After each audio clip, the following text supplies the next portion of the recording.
Apa kabar Formula Friends? Ketemu lagi sama gue Rainer di Formula Motor TV.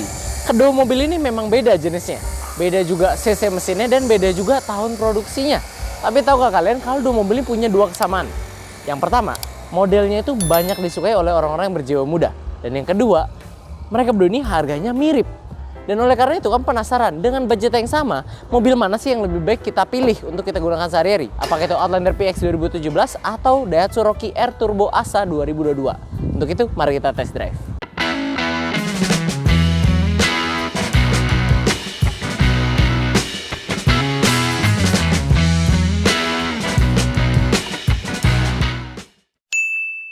Nah, sekarang kita mulai dari fitur dulu, tepatnya di Outlander dulu ya, baru nanti habisnya kita ke Rocky.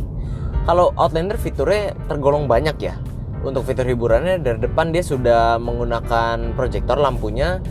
Masuk ke dalam ada keyless entry-nya, di atasnya dia udah ada roof rail untuk kalian kalau mau bawa barang. Nah, masuk ke dalam sini di setir kita udah lihat audio steering switch, di belakangnya ada pedal shift nih buat kalian yang mau sensasi kayak manual. Kalau di samping sini ada electric retract mirror, nah udah cukup canggih ya. Kalau untuk nyalainnya udah ada start stop engine. Nah, yang paling menjual di Outlander PX ini adalah panoramiknya.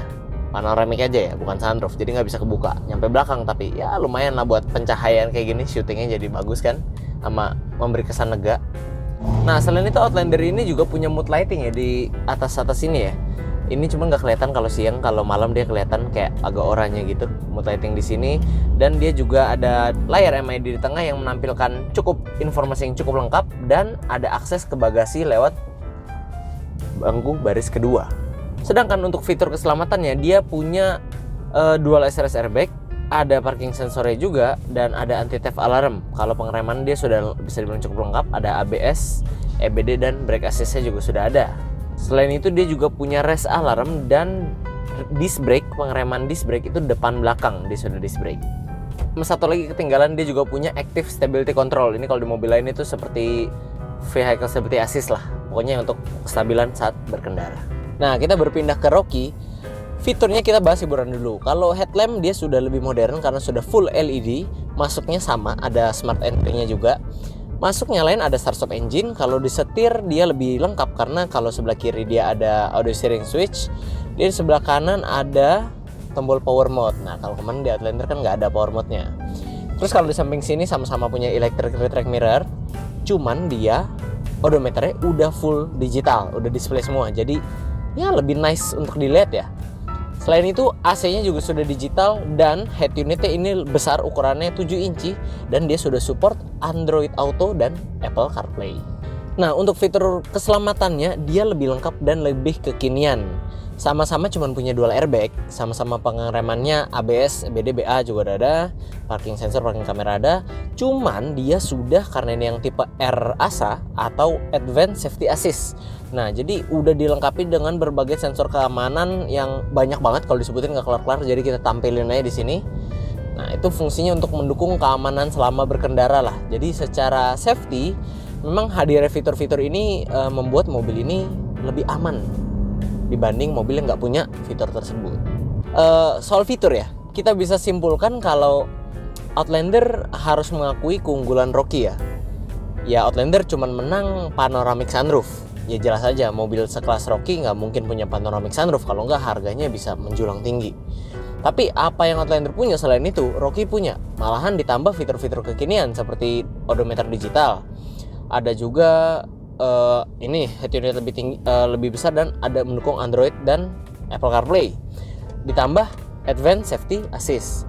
Ya sebenarnya memang bukannya Outlander sedikit fitur, tapi memang fitur-fitur tersebut ya belum zaman aja sih di mobil sekelas Outlander pada tahun tersebut 2017. Nah, tapi balik lagi ya, nggak semua orang itu beli mobil karena fiturnya. Ada beberapa langganan kami juga cari mobil karena yang dicari itu rasa berkendaranya. Oleh karena itu, di pengujian selanjutnya kita bahas rasa berkendaranya. Nah, kalau lanjut kita membahas ke posisi berkendaranya ya, test drive dari rasa berkendaranya. Kalau posisi berkendara Outlander jujur enak sebenarnya. Posisi duduknya tuh kayak pas, joknya juga pas, headrestnya juga empuk, pas aja gitu loh. Tuh, ada armrest kanan kiri pas. Kalau buat posisi berkendara sih mobil ini enak ya. Kalau setirnya coba kita tes dulu. Bisa tilt dan teleskopik juga, jadi udah lengkap ya. Setir udah lengkap. Kalau jok ini dia bisa naik turun, maju mundur bisa. Nah, kalau posisi berkendara sih ini nyaman-nyaman aja ya untuk sekelas compact SUV ya. Dan dia juga agak ada vibes sedikit ya dari pengambil inspirasinya. Memang dia si Outlander ini basisnya ada terinspirasi sedikit dari Mitsubishi Lancer. Nah, jadi kadang tuh nggak cuman tampilannya doang, tapi duduk di sini tuh ada rasa kayak sporty-sportnya gitu. Mungkin gue kesugesti juga, tapi yang pasti duduk di Outlander ini nyaman-nyaman aja. Jadi ditambah pengaturan lengkap, jadi buat cewek atau cowok kayaknya nggak masalah sih duduk sini, pasti dapat aja posisi nyetir yang pas. Nah, sekarang kita bahas posisi berkendara. Kalau pengaturannya sama kurang lebih ya. Dia coba setirnya dia baru bisa tilt aja, belum teleskopik. Nah,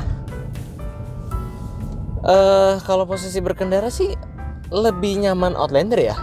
Ya mungkin harga nggak bohong juga kali ya.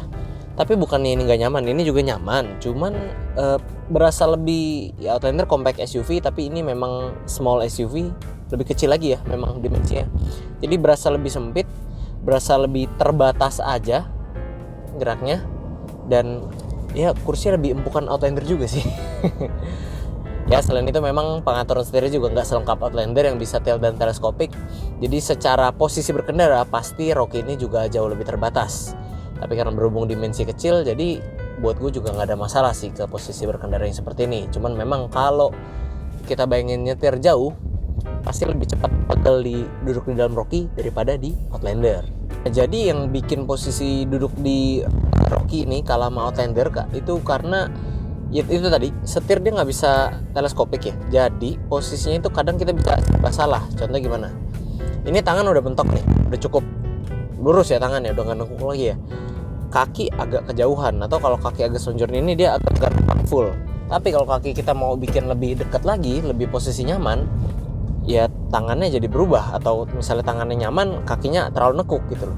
Jadi karena posisi setirnya nggak bisa teleskopik, jadi ya itu tadi terbatas. Jadi itu yang tadi gue bilang terbatas posisi duduknya, ya karena inilah terbatasnya.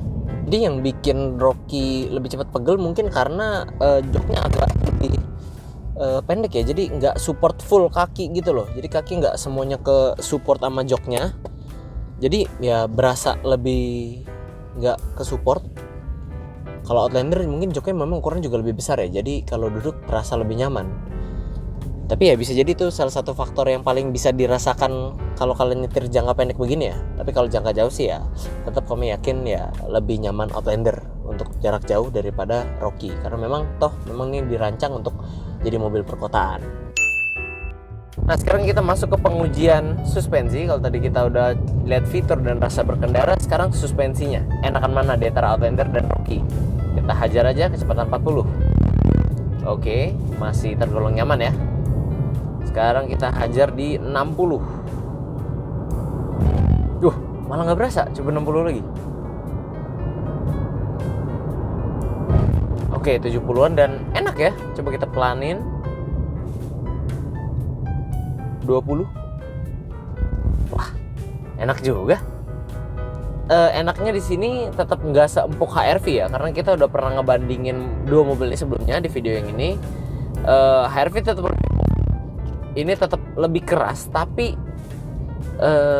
keras bukan yang keras sampai nggak nyaman, jadi tetap masih ada nyamannya gitu loh. Tapi ya kalau empuk pasti HRV buat perbandingan aja. Nah, sekarang kita lihat Rocky bisa gak ngalahin kenyamanan suspensi dari Outlander ini. Yuk kita pindah ke Rocky. Oke, kemarin kita udah coba suspensi Outlander. Sekarang kita gantian cobain si Rocky. Nah, pertama kita pelan dulu aja ya. Kita coba di kecepatan 20-an. Oke. Kita naikin kecepatan ya. Wah, turbonya berasa langsung di 60. Oke, enak ya, nyaman ya. Sekarang kecepatan tengah-tengah lah, 40-an. Oke. Suspensi ini gue bisa yakin bilang lebih empuk dibanding Outlander. Jadi buat kalian lewat jalanan rusak kah atau speed bump yang gila beginilah tingginya, itu bakal lebih enak pakai ini daripada Outlander, karena Outlander berasa lebih stiff. Walaupun berasa juga empuk ya, tapi ini lebih ke empuknya aja sih. Stiffnya kalian banget ngerasainnya. Jadi buat ketemu jalanan bergelombang atau rusak itu pakai ini lebih enak. Dan memang ya balik lagi ya, mobil ini memang dirancang untuk jalanan perkotaan, apalagi mobil ini rakitan sini juga Indonesia. Jadi memang mobilnya emang udah cocok, udah kenal lah sama perjalanan kota-kota sini ya. Jadi lebih empuk, lebih enak buat pemakaian sehari-hari memang kalau kalian cari masalah suspensi. Tapi kalau handling, nah kita balik lagi ke Outlander, biar kita coba Outlander dulu. Oke, sekarang kita mau uji handling ya. Jalan sudah kosong, langsung saja. Oke, coba ya. Oke. Body roll tetap berasa ya. Walaupun pengendalian sih berasa direct. Jadi kayak mungkin karena mobil ini ada nyolong sedikit dari technical speknya Lancer, masih ada enaknya. Cuman ya namanya mobil compact SUV kan dia ground clearance-nya tinggi ya, nggak rendah. Jadi tetap nggak bisa dikompromi. Tapi berasa sih kalau pengendaliannya itu cukup direct, walaupun ya gitulah. Jadi berasa tuh goyang-goyang gitu. Berasa masih dapat limbungnya, masih ada. Walaupun pengendaliannya direct. Nah itu tadi Outlander ya, kita udah coba. Sekarang gimana rasanya di Rocky? Oke, jalan kosong, kita coba saja. Lebih. Coba lagi. Body roll berasa, limbungnya berasa juga ya. Dia lebih limbung. Mungkin directnya kurang lebih sama Outlander. Cuman dia lebih limbung karena itu tadi, karena suspensi dia lebih empuk, lebih ngayun, jadi dia lebih limbung. Tapi kurang lebih sih sama kayak Outlander ya. Untuk body rollnya tetap berasa ya, maklum karena dia ground clearance-nya sama-sama tinggi. Tapi bedanya sama Outlander lebih enak, lebih unggul di soal handling karena dia lebih stiff.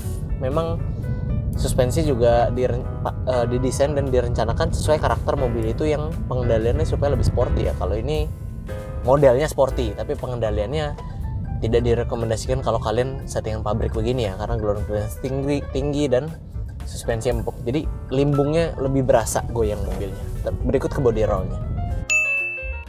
Mitsubishi Outlander menggunakan mesin 2000cc 4 silinder DOHC yang mampu menghasilkan tenaga sebesar 152 PS pada putaran 6000 rpm dan torsi maksimal hingga 197 Nm pada putaran 4200 rpm.